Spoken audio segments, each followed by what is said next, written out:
to what extent has the political crisis within Punjab, the instability within Punjab, the fact that you've had several governments who've not had long tenures, they've not been able to push the kind of agricultural reforms that would be needed to bring Punjab on, say, par with the other states which have kind of moved ahead. Like Madhya Pradesh, for instance, is a big, if you can call it an Indian tiger that's raced ahead in the agricultural sector. Well, if you're asking me, I think what is being said is very right, that, farmers have not been able to convert it electorally. And I think that's the advantage political parties have always taken, because they know farmer is divided, they are not organized, and we know they vote on, on caste and religion and political ideology and so on and so forth. But it does not mean that the farmer's problem goes away.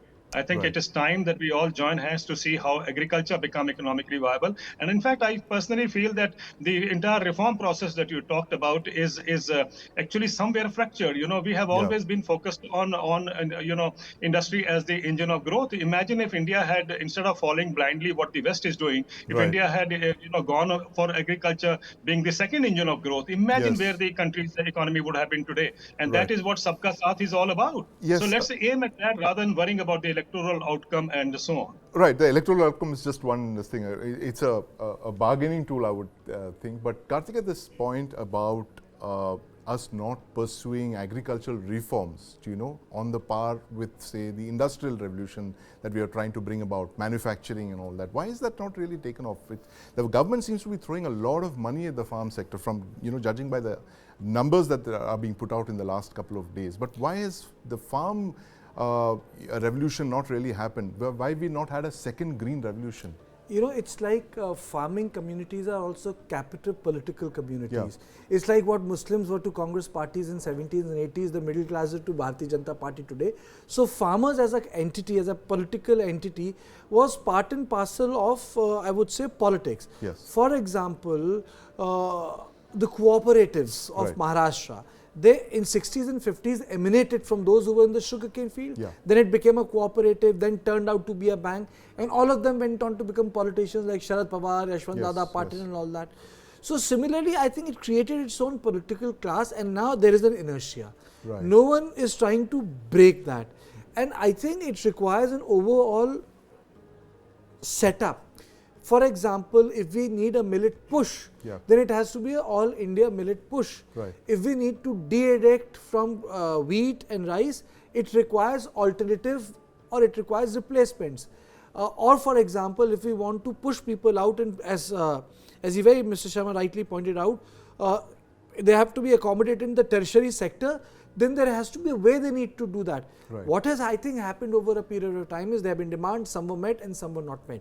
What is required is a holistic view, sort of a larger white paper, what to do with an Indian agriculture with a 1 billion population. You want to feed them, but you also want that labor to go to the other sectors of the economy because of the dynamics of the post-colonial modernity. So in that context, I would say that not much has been done. 70s was a big breakthrough, but I think time has come for a second agricultural revolution, sort of a white paper where agriculture scientists and economists can sit and put their mind together, especially in context of climate change. I say this again and again, people don't take climate change seriously. In my 25 years of journalism, in last 7 years, it has become the most daunting reality. Most daunting reality. People don't understand it didn't snow in Himalayas. In last 2.5 months, it snowed in Feb. What will happen when there will be no water in May, in June, and July? What will happen if the mist and the fog does away from the plains of Punjab in winter? Imagine Gurdaspur without mist in winter. That's what impact it's going to have on outlier crop. Into this whole so I think more than the seed and the more than the soil, the larger climate change which is happening, we have to factor in. It's an adjacent point. I was reading a paper, and it said the reason why Canadians are increasing immigration from farming community is because it's not snowing in the northern territories. They want them to plow the soil. So imagine your global immigration. Patterns have changed because of climate change. We need to be prepared.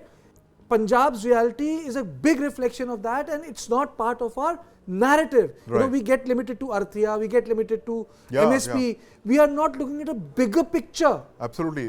The bigger picture, Mr. Sharma, you know, as Kartikeya rightly pointed out, we are looking at one of the biggest crises of our generation, which is global warming, and it's completely altering agriculture across the world, and possibly Punjab is going to be bearing the brunt of it. It's already bearing the brunt of it. You have large-scale migration taking place. But, you know, going beyond Punjab, the agricultural conundrum in India, you know, like agriculture accounts for 50% of all employment, but it just generates 20% of the GDP. What is it that we need to really do? Can you name about 3 things that we need to do to kind of reverse this? Well, I think let's be very clear.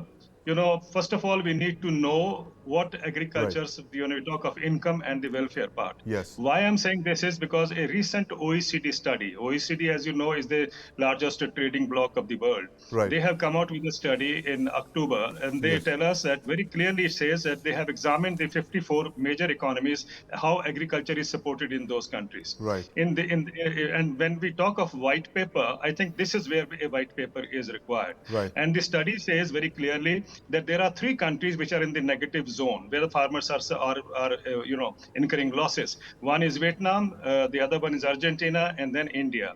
India is the only country out of that 54 block that they have picked up, or analysis that they are doing, which farmers have been suffering continuously since the year 2000, the report began.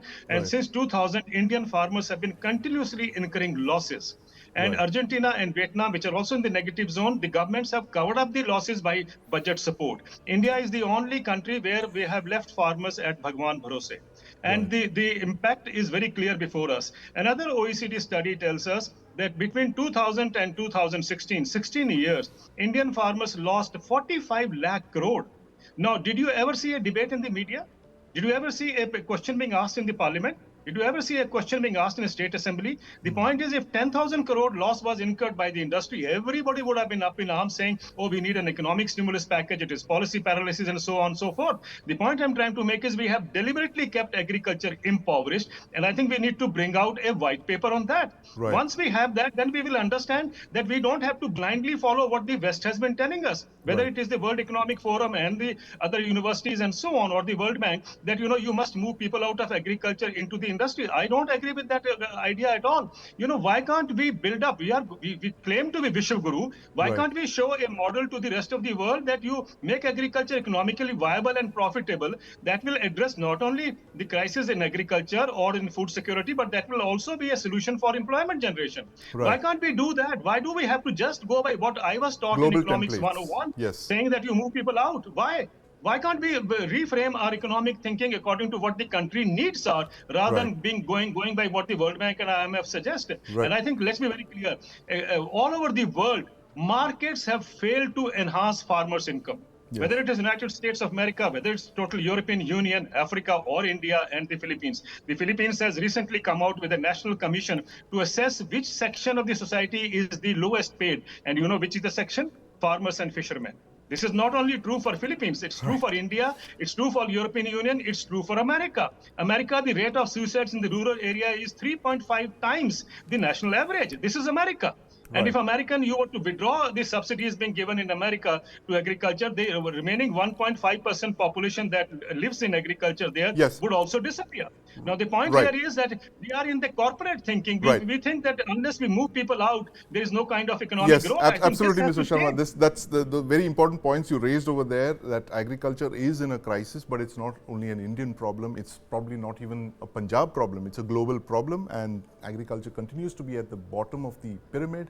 And like you mentioned, that it's very important for us to start a second farm revolution, probably something that is different from a global template. But thank you very much for joining us this evening, Mr. Sharma.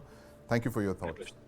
Joining us now is Mr. Nachiket Udupa. Nachiket, what aspect of this farmer agitation is different from what it was 4 years back? How is it different this time around? Is it a whole set of demands that have not been met the previous time that are come back, or is there anything new about this agitation?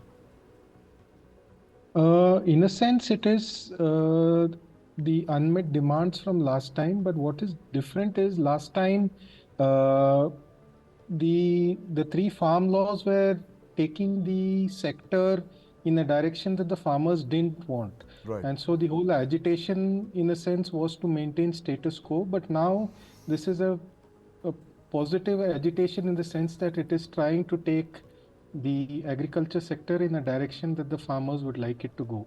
So where the earlier protests were more to sort of maintain status quo, now this is to say, okay, the earlier reforms, quote unquote reforms, were not what we wanted, but these are the kinds of reforms that we do want. So it is now to try and push policy in the directions that farmers would like it to go. Right. Kartikeya, you do think that we are literally at the end of the life of this government. It's a few weeks from now and the Lok Sabha elections will be called. Do you see any hope for any meaningful results to come out of this? I think that the government feels that it's politically motivated and the government feels that, AAP is behind it. I think that's the feeling that the government has. So that is why you have this approach that you're not allowed to come to Delhi, but the minister will go to Chandigarh and have a conversation there. They're going to limit this in Punjab and say this is Punjab's problem agitation. This is far not away an from all Delhi. India agitation. Right. That is why they were stopped there in Punjab. They could have been stopped there in Delhi like last time. They didn't. They were stopped there in Punjab. So there's a message. It's a Punjab's problem. Right. Kisans are not going to Punjab to help the Punjabi brethren. So my idea is to localize the issue, resolve it then, buy time, and then have a look at it after Lok Sabha elections. Right. You think that's the thing, Nachiket? Is that what the government seems to be doing? As Kartikeya mentioned, that this is actually, they're seeing it as a political problem, as an AAP problem, as a Punjab problem, and therefore it will be dealt with in Punjab itself without allowing it to come to Delhi and, upset the narrative here. Well, it remains to be seen how it pans out, but I think the kind of visuals and news that are coming out, one doesn't know if it also agitates farmers in other areas in Haryana and they start coming out, then Haryana is next to Delhi. So it remains to be seen, but yes, as of now, things seem to be contained in Punjab at the Punjab-Haryana border. Things seem to be contained at the Punjab-Haryana problem, and of course the farmer agitation seems to be on the government's list of priorities for now, but who knows what happens as the elections come closer. I'd like to thank Nachiket and my colleague Kartikeya Sharma for joining us. Streaming on News9 Plus. News is now content. Subscribe and get free vouchers.